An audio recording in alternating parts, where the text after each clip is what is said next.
Okay, yes, we are making a leaf again, and yes, it is on scrap wood, but we have a purpose.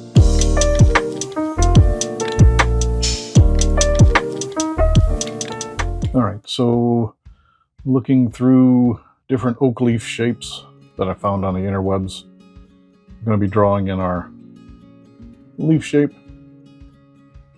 on our scrap piece of padauk. And as you can see there, I'm removing a sliver of wood. All right. Never power carve either on loose wood. It's dangerous. Once I get the details finalized, we'll have a project video that will make all of this leaf practice make sense. All right. So as I said, the wood is padauk and it is moderately hard, 1725 on the Janka hardness scale. It's a beautiful color. It originally finishes up a deep ruby red, but like most woods, it will fade. It goes from that to like a deep red brown, kind of a brownish color.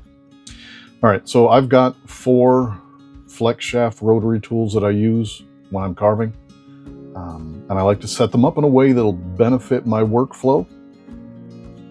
And you saw in that first one, I'm selecting the large sphere extreme very coarse burr for outlining and heavy material removal, blocking in your drawing. Looks like the second one that I'm going to be going with is the medium coarse taper burr.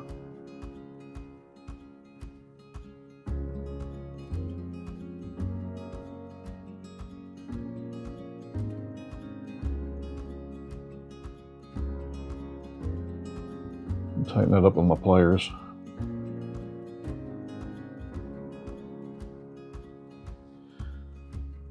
And the third one ends up being something that takes me forever to figure out what I'm going to be taking, and to be honest with you, I get it wrong. But when you start in on a project, you try and anticipate what it is you're going to need, because you know what it is you're carving, and all the fine areas and the small areas come out, and you can't use large pieces for that, but which small piece do you use? It's a good question. Decisions. And eventually, I kind of take my mind off it by going, okay, I'm going to eventually use a sanding disc. Which one do I use? And it's not going to be that one. And then this one will probably end up being this one, because that is an 80 grit. And looks like I chose, as I said, the sphere fine detail burr, and it'll get into those small areas of that leaf detail. But not this week, it won't, because I'm pretty sure I don't use that this week.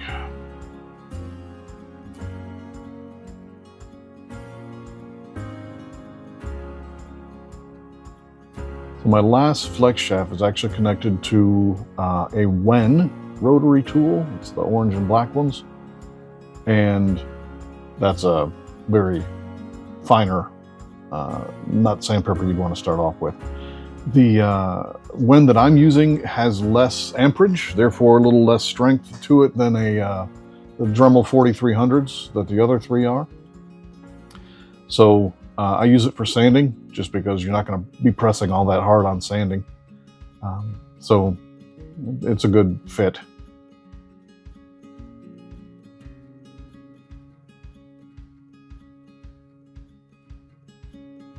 All right, you see me start here by turning on the switch on my surge protector. Each one of the plugs has its own switch. And again, that also helps me with my workflow, and that I don't have to reach up and figure out which Dremel to turn on. And yes, sometimes I have the wrong switch and I have to figure out which switch to get to, but that's a lot quicker than trying to figure out which Dremel. You see there, I got a sliver in my thumb, and I pulled that out and put it in my dust collection. All right, so I'm starting out with the extreme very coarse sphere. It's the larger one. And yes, this burr is a little too big to get into the smaller areas, but it does a great job on quick removal of material, blocking in your design. Just make sure your dust collection is handy. This is, again, one of the, not the hardest wood, but it is a harder wood. and it's going to make a lot of smoke along with the dust. So try and move your burr as smoothly as you can, because here on the end grain where we're at right now, as I've mentioned before, the end grain's tricky, and you're going from the end grain to the face grain right there at the edge, and your burr will try and grab and jump. Try to keep your hands away from your burr and go slowly. Even though you are getting some smoke and maybe you'll burn the wood, you can always sand that off. See how it just grabs right there? I switch my grip so that I can try and put a little more steady of a grip on it.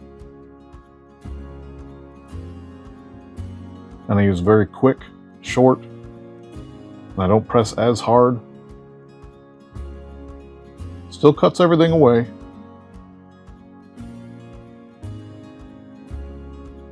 Again, I'm putting my finger from my other hand there. I'm just trying to control the flex shaft as much as I can. It's hard to do one hand holding it and the other hand carving. Just work as slowly and as steady as you can.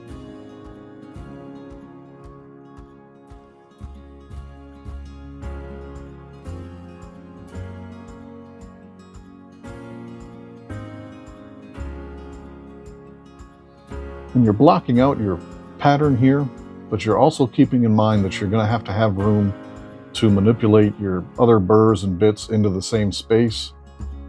And so you take away as much of the wood that will get in the way. As you can see, the chuck is kind of wide, and it stands out just as much as the head of that burr does. And you can see I'm almost touching as I get back a little bit higher right there. And so we're just removing as much as we can so that when we get another burr in there, maybe a finer detail burr, that we have enough room to move our piece and our flex shaft with our burr on it around in the same spots safely.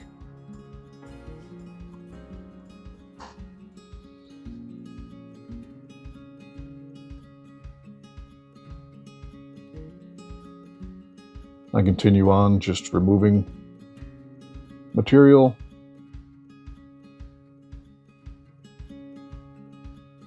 Can you remove too much? Yes, I suppose you can. Most things can be fixed and changed if you remove too much. Again, the side grain is very tricky. Switch off my flex shaft. Try and keep your workspace as clean as possible.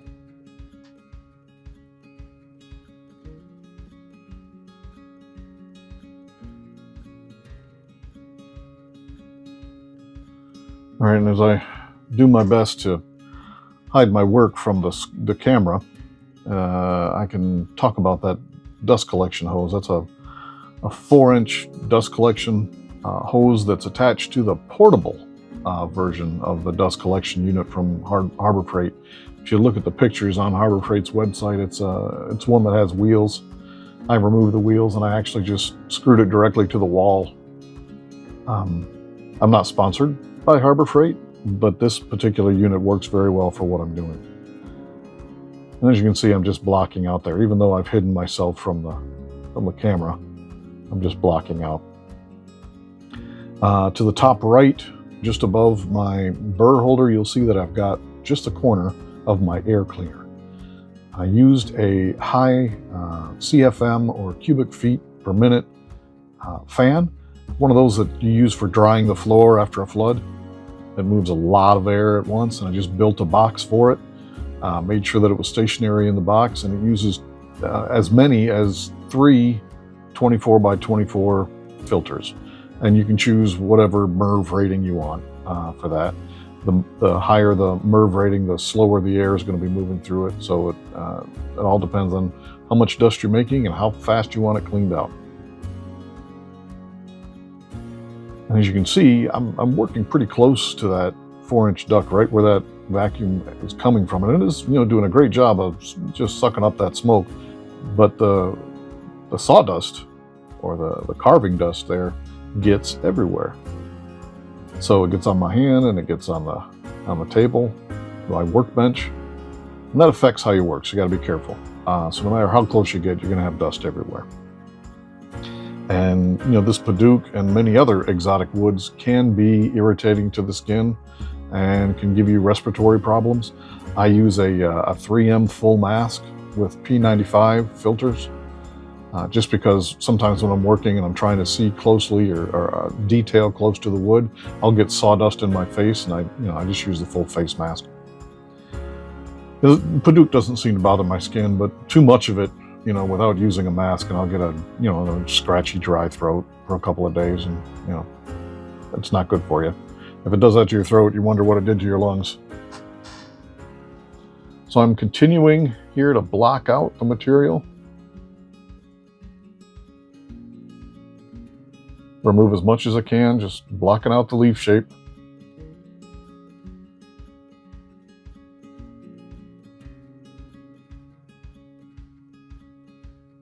And rather than just push hard and drag all the way down, we're moving back and forth in quick strokes. Kind of a sawing motion, and it does remove your material and help you block in a lot faster.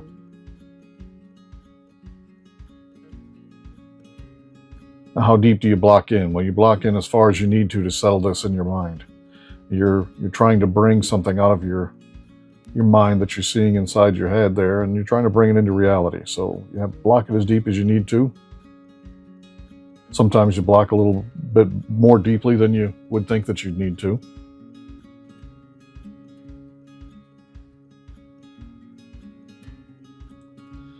So I've switched over to the medium coarse taper burr. I'm using it to cut into the lobes of the leaf to further define and to block out each individual lobe in the leaf. This removes material a lot faster than the fine detail will. That smaller burr. And again, trying to keep your work area clean. These pieces will slide around on that sawdust if you're not careful. Be slow and methodical, even though you might get some smoke out of there. Scrape up all your sawdust as much as you can.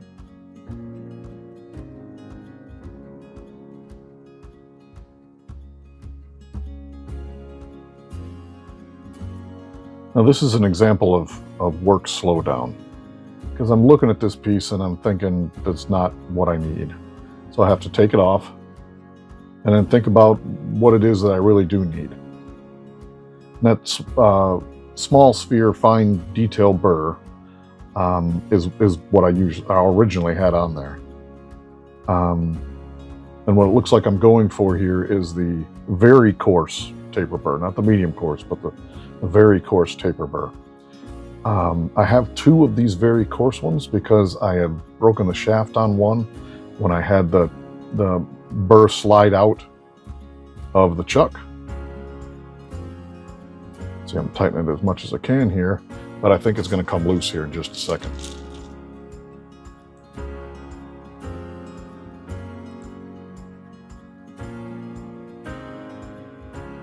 Yeah, you see it moves a little bit faster through there, but you also notice it just slipped right out. And you saw me tighten it down. And it's also hot. That was stupid to grab it like that after I was smoking, but yeah, I did. So we tighten it down again, and I think it stays this time. But all of this interrupts your flow of thought and your flow of creativity. Your ideas are being translated into reality, like I mentioned before, and the process of doing that should be fluid as you are visualizing your project in your mind. And making that project flow out into reality should be a very smooth and, yes, a very step-by-step process. You can't just snap it into existence. But interrupting a thought causes you to disconnect from that visualization. And then it's hard to start to reconnect after you had to stop and make a decision about what bit am I going to use. So when you create your carving space, set it up so that there are as few as interruptions as possible. You don't have to have 4 flex shafts. It's not required. You don't have to have more than 1 flex shaft. You can, just make your progress match in the beginning and do as much with your first bit as you can before moving on to your second bit. And you can use that as a process as well. It's exactly what I did. I just kept the same bit on there and did as much as I can with that bit. And then I switched to the next bit, and then I did as much as I could with that bit. Now, through birthdays and Father's Days and Christmases through the years, when someone would ask me what I want, I'd want a Dremel and I want a flex shaft. And if they, if it was a person you didn't want to have to pay that, just tell them you want a gift card to whatever big box store that you've got. And, as you can, purchase another Dremel if that is what you're wanting. Or purchase better bits if that's what you're wanting. But it's a process over the years of accumulating these things. And I'm guessing you're watching this video because you received a Dremel and you want to do some carving. And this is a great way to get started. Just do a simple project and use your flex shaft and just switch up your bits. Again, you don't have to have it the way that I do. It's the way that I've set it up because I've found over the last 5 or so years that this works best for me.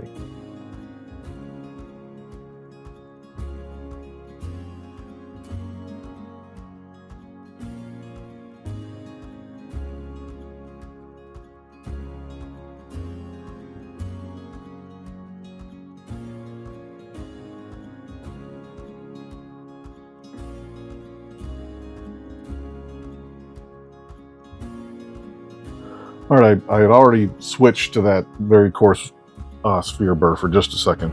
Then I moved to the sander I have no idea why I did that. And now I've gone back to the very coarse taper in order to shape the edges to help block in the edges of the very small lobes on the very beginning of the leaf. And it looks like I'm going to go ahead and trace in the stem a little better. I'm trying to not pull so bad because I know it'll come out if I do. The burr will come out of the flex shaft if I do.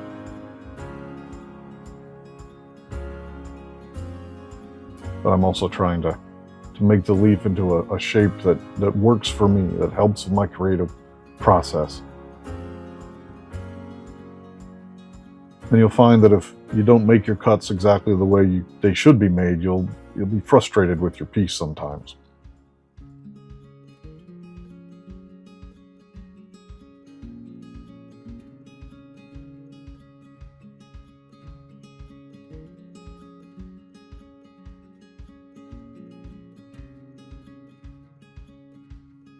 And I finally figured out that I was using the wrong grip.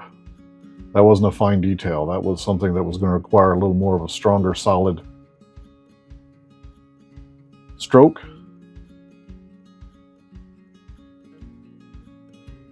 You can use 2 hands on a finer detail, but not when you're using a very coarse burr. Just be mindful of your grip. That's not easy. Nobody knows it better than me, but it can affect the technique that you're trying to use, and it can also affect the results that you're trying to get with that technique. So just keep an eye on your grip. Some of them are power grips, some of them are more delicate. Sometimes you need to clamp down your piece so that it doesn't move and use 2 hands. Sometimes it's just a 2-handed strong grip. Sometimes it's a strong but very detailed grip, which I think we'll see here in a little while. You can see that I'm cutting in the lobes on the end of the leaf. We're finally getting to a point where we can see that it is a leaf that we're trying to carve here.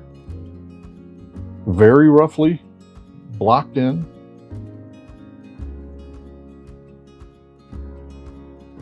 I further refine all my undercuts, and I take a look at it, and we're coming up on 20 minutes in. We have a basic basic leaf shape, and it's outlined and it's blocked in. There's a lot of refining to do. Yes, I see that there's a lot of refining to do, but even a casual observer would be able to tell that what we're making is a leaf. So I'm back to the very coarse sphere burr because it fits into the inside of the larger lobes of this leaf. I'm starting to remove material down the inside of the leaf shape on the right-hand side.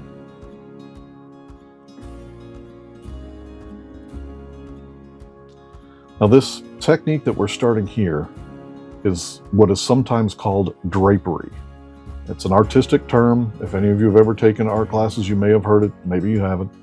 And for those of us who are old enough to remember what drapes are, you understand what, mental picture the word drapery gives you, or even someone saying that they drape their coat over the back of a chair, and that's what drapery would be.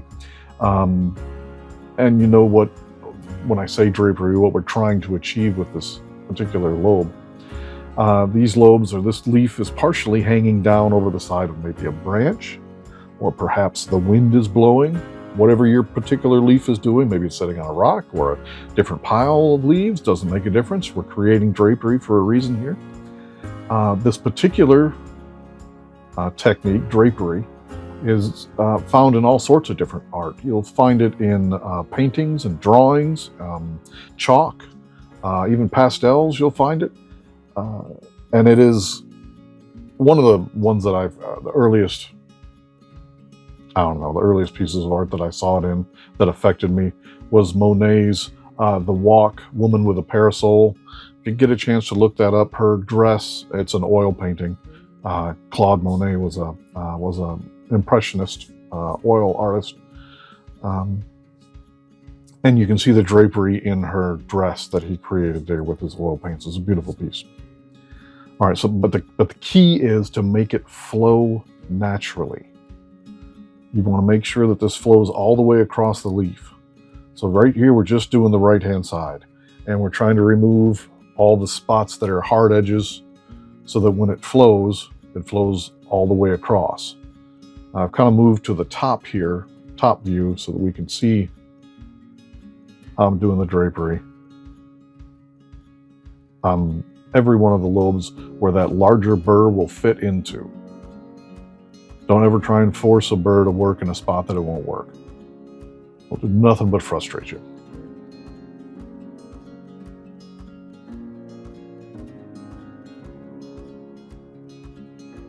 You can see up there at the top my surge protector that has switches, and that's got, I think, every rotary tool that I own plugged into it.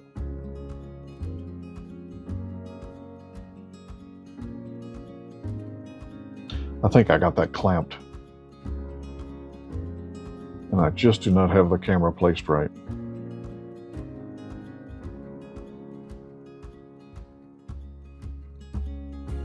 And as we're completing our drapery on our leaf, again, this has to be symmetrical and flow throughout the leaf.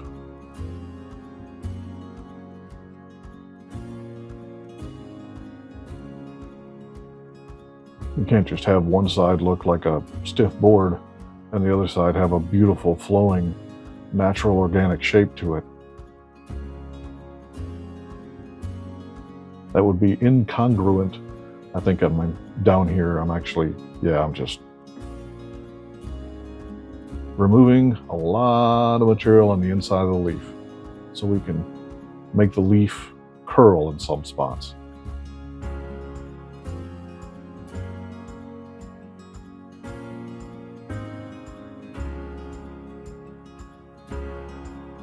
And I figured out move the camera.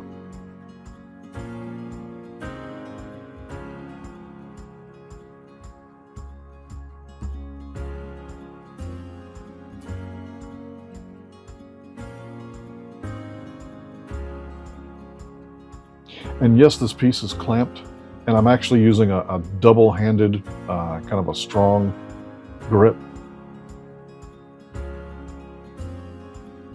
And now I'm using more of a delicate, because you can see my two pointer fingers are on the end of the flex shaft, but I've got a strong grip on that right hand. I don't want to go outside of these spots. And I'm actually going quite gentle. There is a time where I'll actually go pretty hard and go deep in the center there, or I'll just slowly, that's a two-handed stronger grip, slowly kind of work out a deeper hole in the middle of the leaf in that particular lobe area.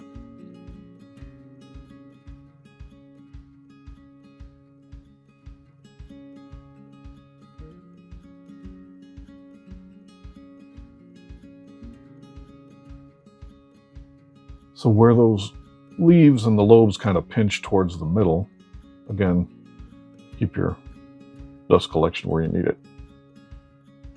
Where those pinch in towards the middle, where you can see that I used the taper burr to cut in, those we're going to kind of round off.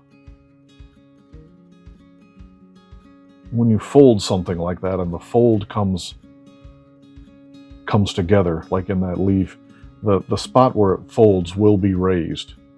And so you want to kind of transmit that through rounding off that spot right there, right where I'm going right around on that spot right there.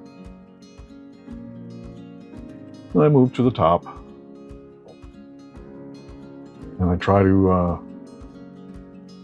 work in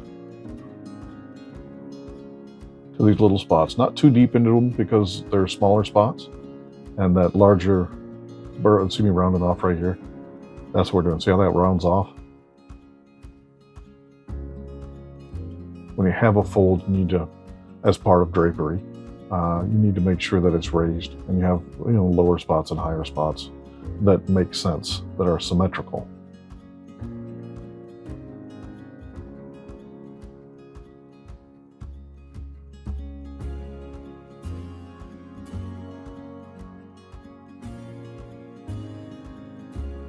You can see I'm using softer strokes with this very coarse burr now. I'm ordered to make the leaf symmetrical and just using softer ones now. As we've seen, hard pressure and a lot of smoke, it can, remove a lot of material quickly. And it's one of my favorite burrs for doing that, remove it just right here at, 27 minutes in, I'm still digging out spaces, blocking in with that particular burr. But a softer, lighter brushing with even this very coarse burr can remove the deeper scratches that you make with the harder strokes without making new ones. And it'll smooth over lines and remove hard lines. It's you can do a lot with your very coarse burrs. Even 27 minutes in, we're still blocking a little bit.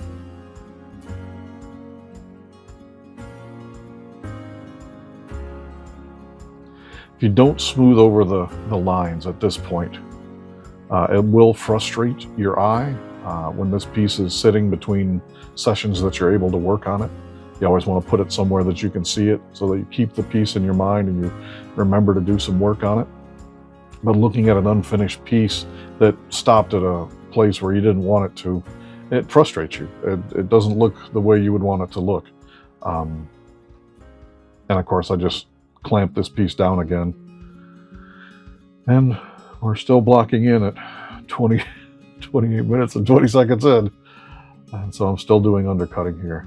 I'm trying to get close to a stopping point so that when I do bring it in the house and just set it on the counter and I look at it from time to time as I walk through the room or as I'm eating dinner, or I glance over at it and I keep my eye on the piece, well then I'm happier with it because it was stopped at a good stopping point.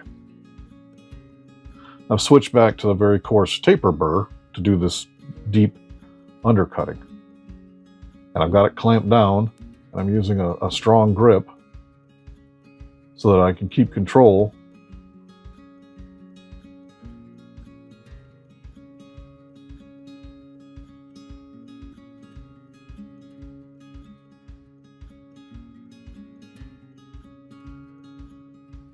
Yeah, and keep control and move slowly. Again, the piece shifted and then the burr shifted. You got to be really careful at this stage because your wood is pretty thin.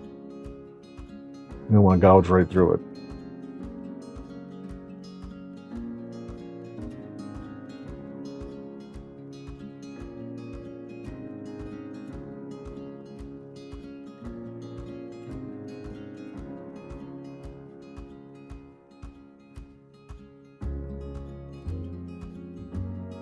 Trying to make the undercutting even across the leaf. Sometimes it needs to be deeper.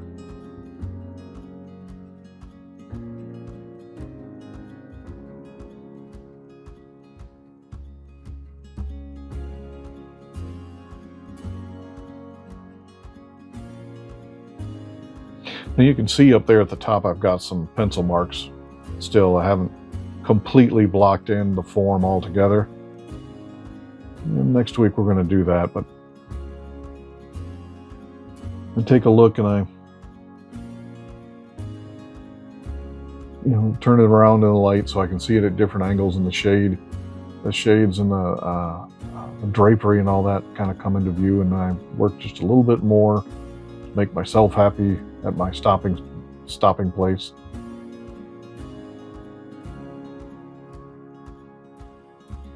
It is very, I don't know, comforting, but it is very handy to be able to just turn that off like that. Looks like I'm going to clamp down here a little bit more.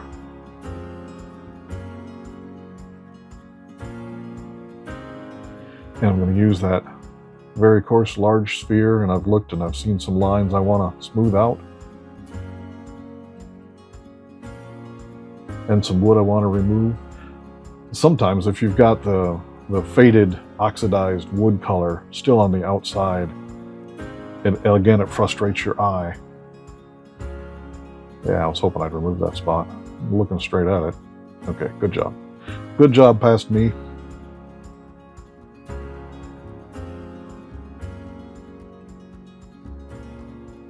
Again, I'm just using really light strokes with that very coarse burr. All right, turn it right off. Unclamp it. And final thoughts for today's work. I'm looking out towards the future. What are we actually separating this leaf from? Are we separating it from a branch? Are we separating it from a log? Is it laying on the surface of the water? Wouldn't that be neat if you could carve the flowing concentric circles of a ripple across the water? That'd be neat. But stay with me, and we'll keep carving on the next one.